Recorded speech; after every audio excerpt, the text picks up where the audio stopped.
Yung pong untold lessons, na mamaya nga hindi na siya untold kasi I told. Ito po ay about sa isang character na alam kong, nako, kilalang kilala niyo na.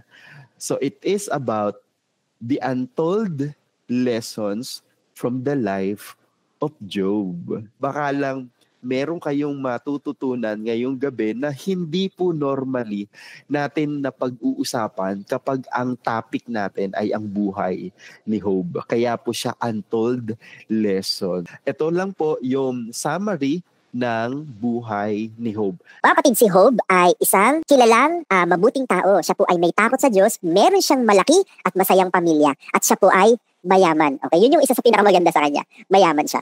Gustong-gusto po niya, mga kapatid, na lagi siyang maging kalugod-lugod sa harap ng Panginoon. At dahil doon, mga kapatid, ay isa sa mga magagandang ginagawa ni Job ay yung lagi siyang naghahandog sa Panginoon.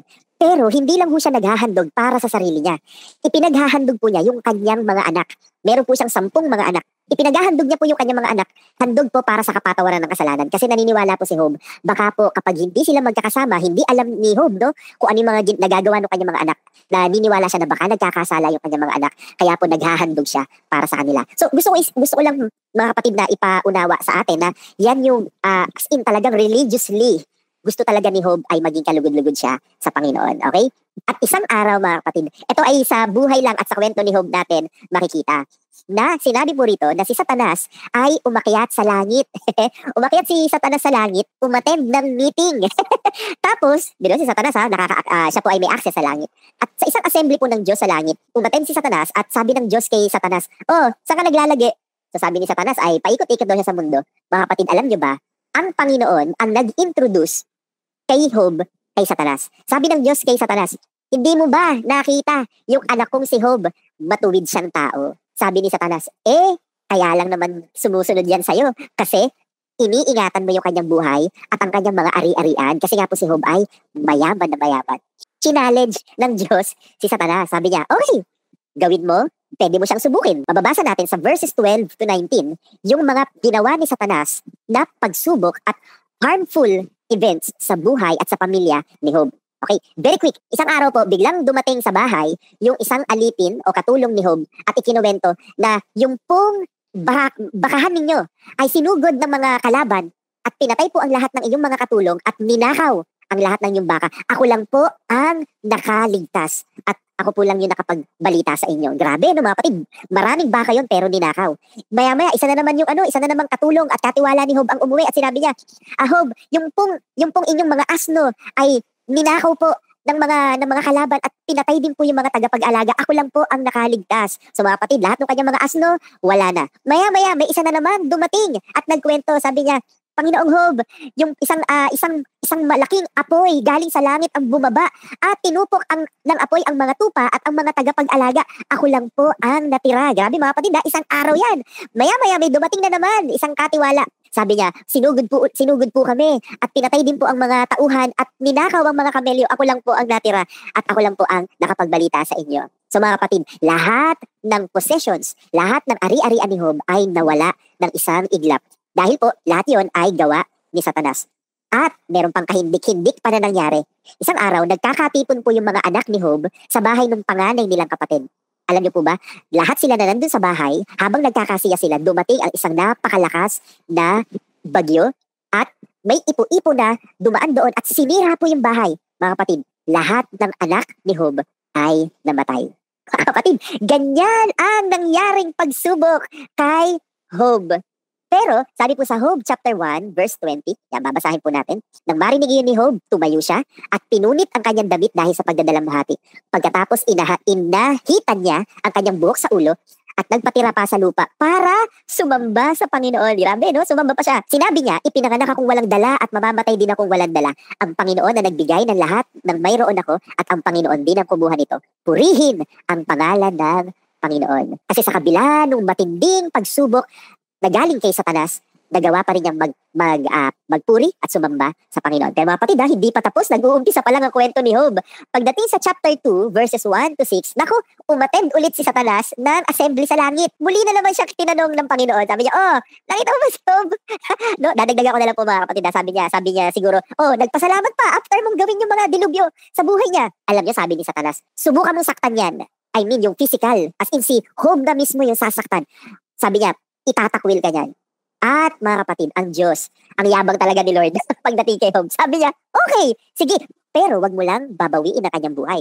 Wag mo lang siyang papatayin. Gawin mo yung dapat mong gawin. Siya po ay binigyan ni Satanas ng bukol mula ulo hanggang paa. Grabe. Mga kapatid, siya na ang sinaktan ni Satanas. Pero, mga kapatid, ang kanyang tiwala ay hindi pa rin niya inalis sa Panginoon. Dahil si Job ay nagtitiwala pa rin sa Panginoon. Nako, eto naman ang sunod pa niyang naging problema after ng mga bukol. Yung kanyang asawa ay sinabihan na siya, itakwil mo na yan, Diyos mo! Pero sabi ni Job, hindi talagang sa Panginoon pa rin ang pagtitiwala ni Job. Mga kapatid, dahil sa faith ni Job, iniwan siya ng kanyang asawa.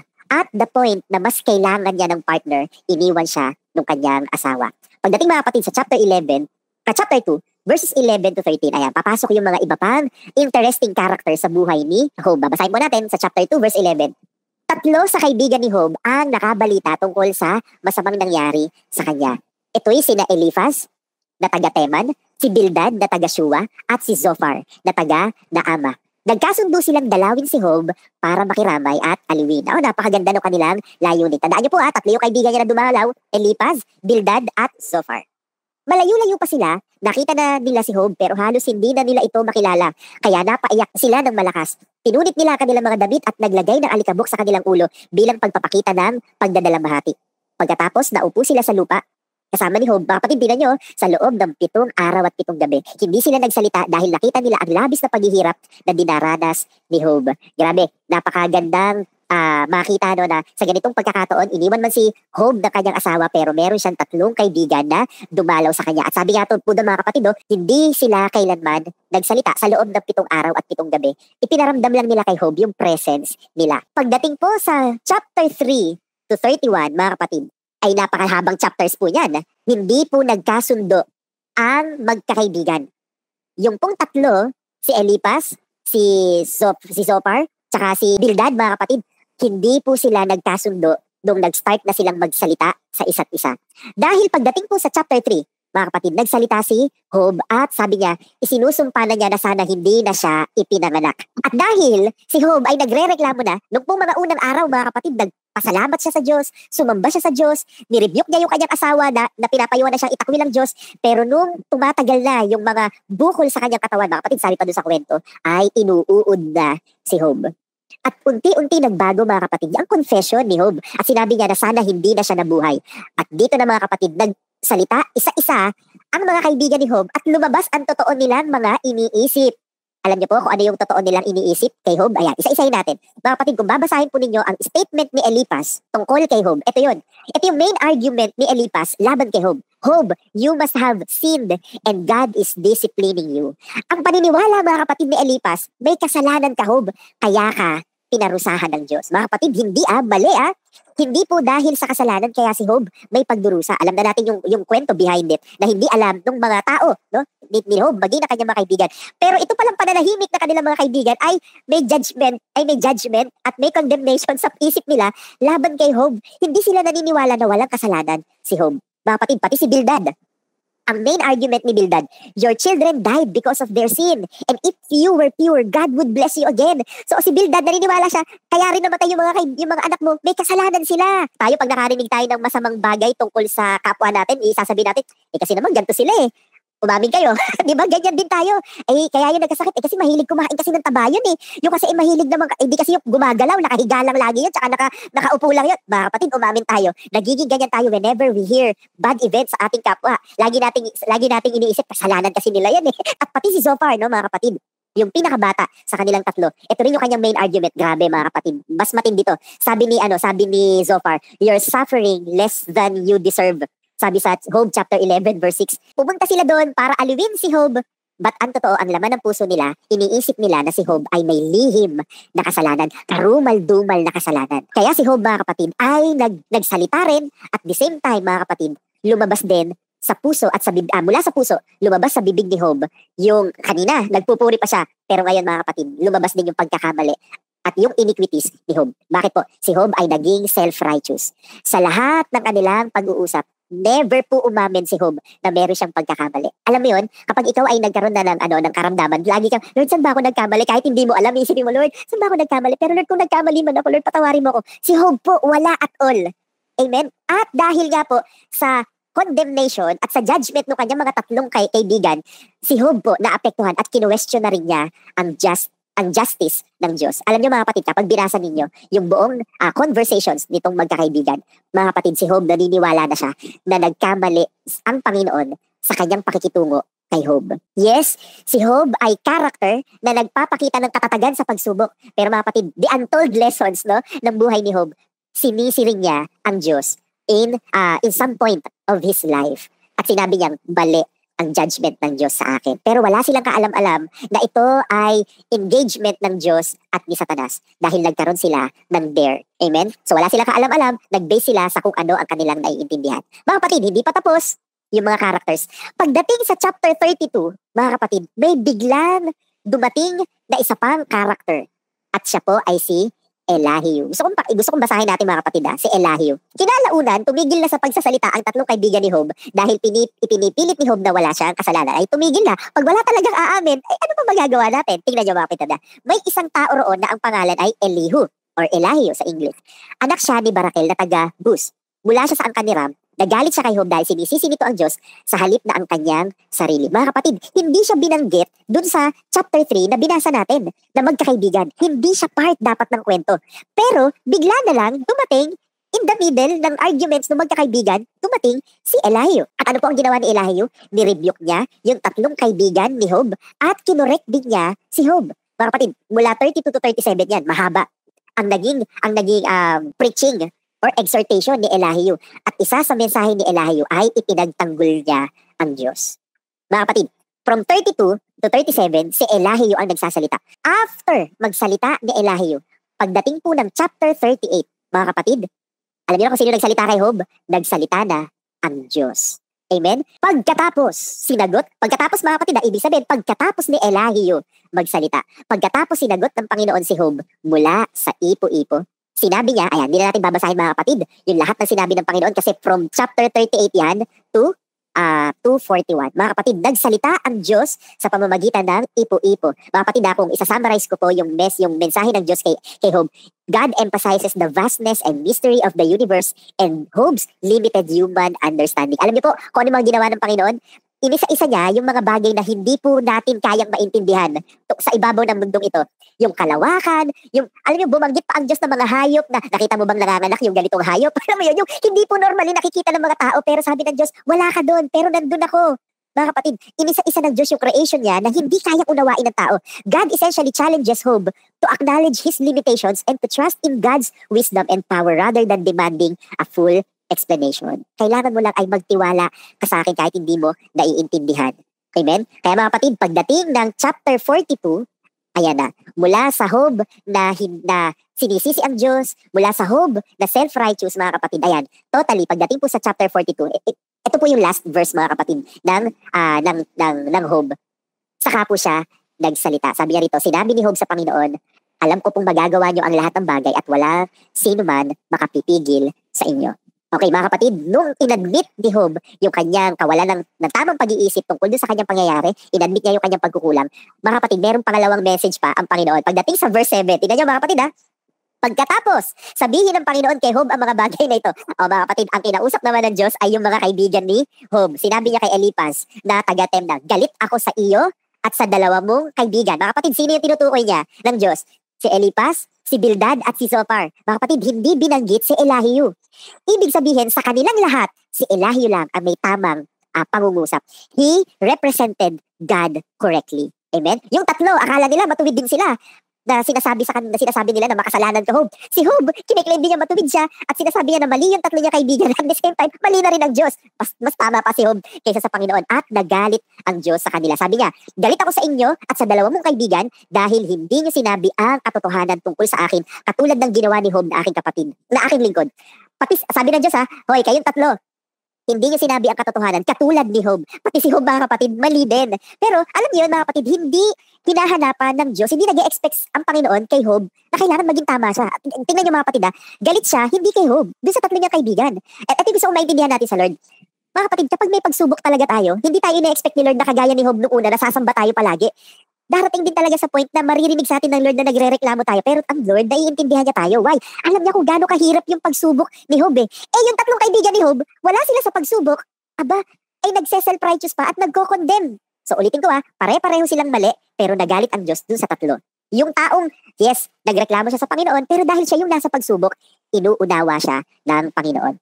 Kaya mga kapatid, ang naging verdict ng Diyos dito sa tatlong kaibigan ni Job, sabi niya, maghantog kayo ng mga hayop at ipagpe-pray kayo ni Job.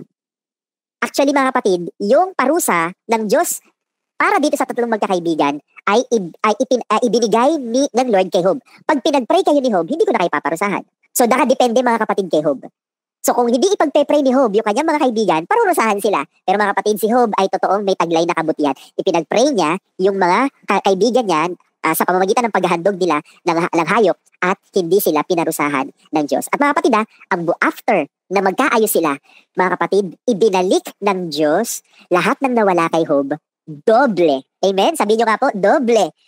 Mayaman na si Job. Mga kapatid, imagine niyo, mayaman na si Job, pinayaman pa siya lalo ng ating Panginoon. Amen? Kasi ganun ka makabiyaya ang Panginoon. Okay. Mga kapatid, punta na tayo sa untold lessons. Isa-isahin natin, So ano po yung ginawa ni Satan na obviously sinabi po sa Bible, yung pagkawala ng kayamanan ni Job at yung pagkawala ng kanyang mga anak. Yung po yung maliwanag mga kapatid na binanggit sa Bible na padala talaga ni Satanas.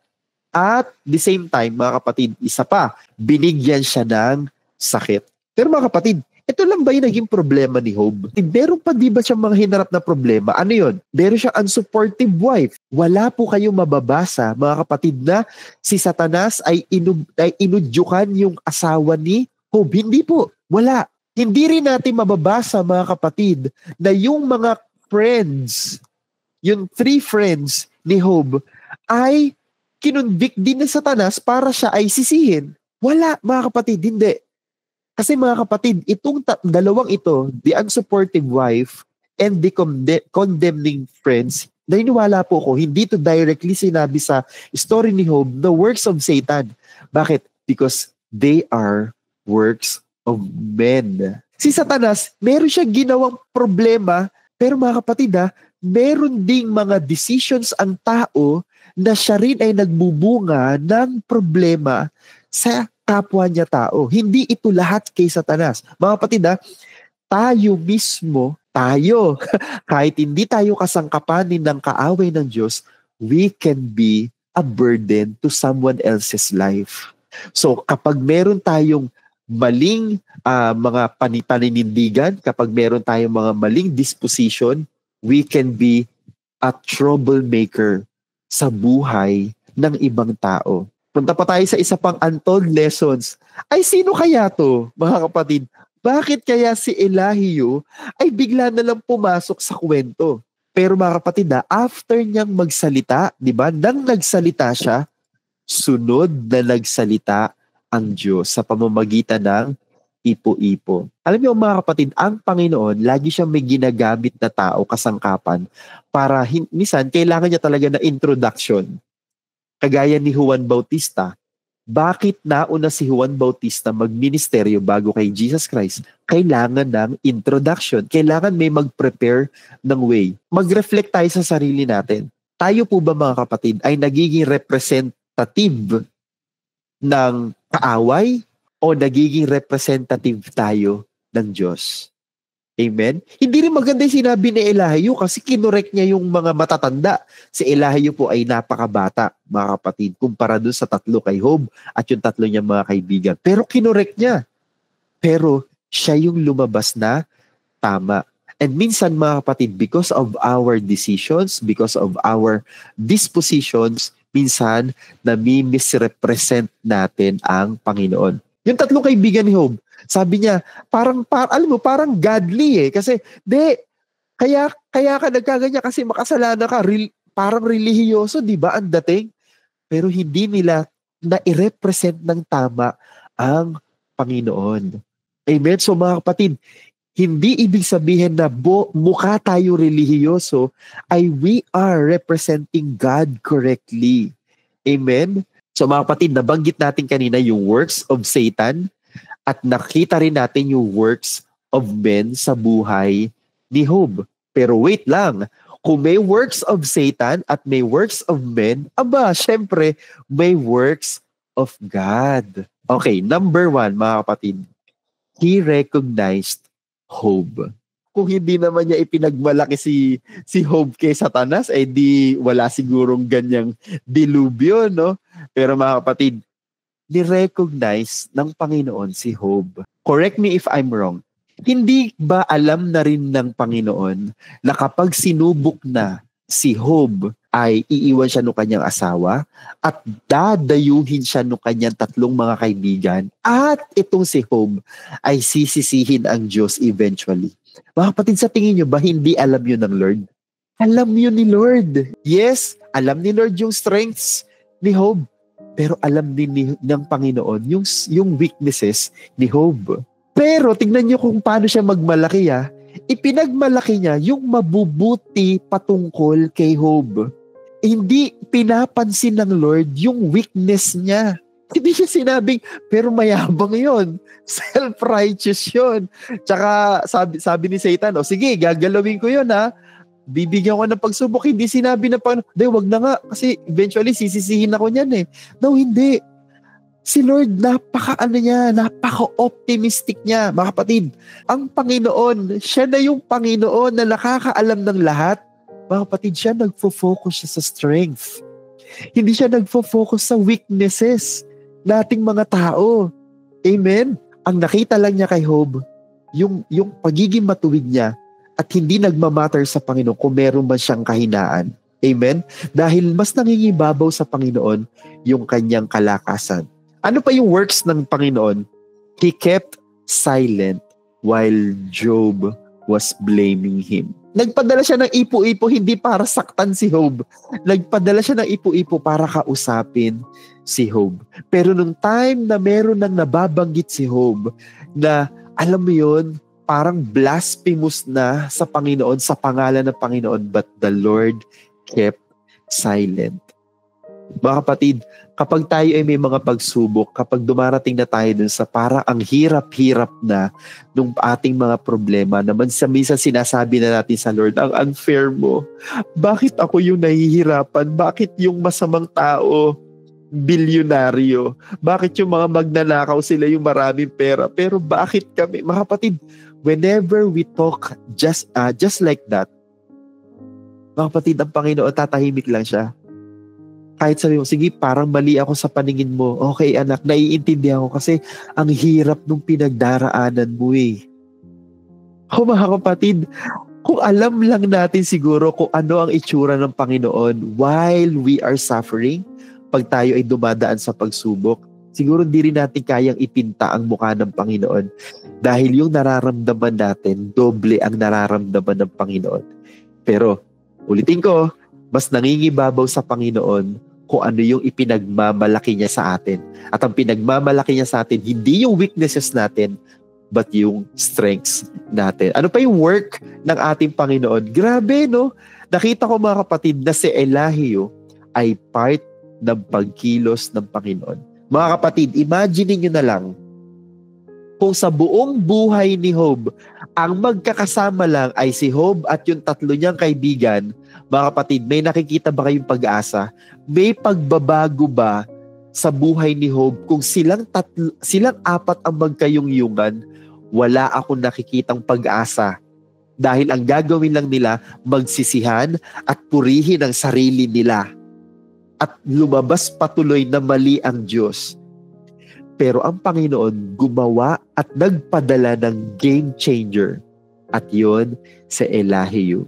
Naku mga kapatid, alam nyo, naniniwala ko, lahat tayo, meron tayong Elihu sa buhay natin. the God-sent one, na i-change na talaga yung game sa buhay natin, na parang, ba't ko ba nakilala tong taong to? Bakit dito pa sa ganitong panahon?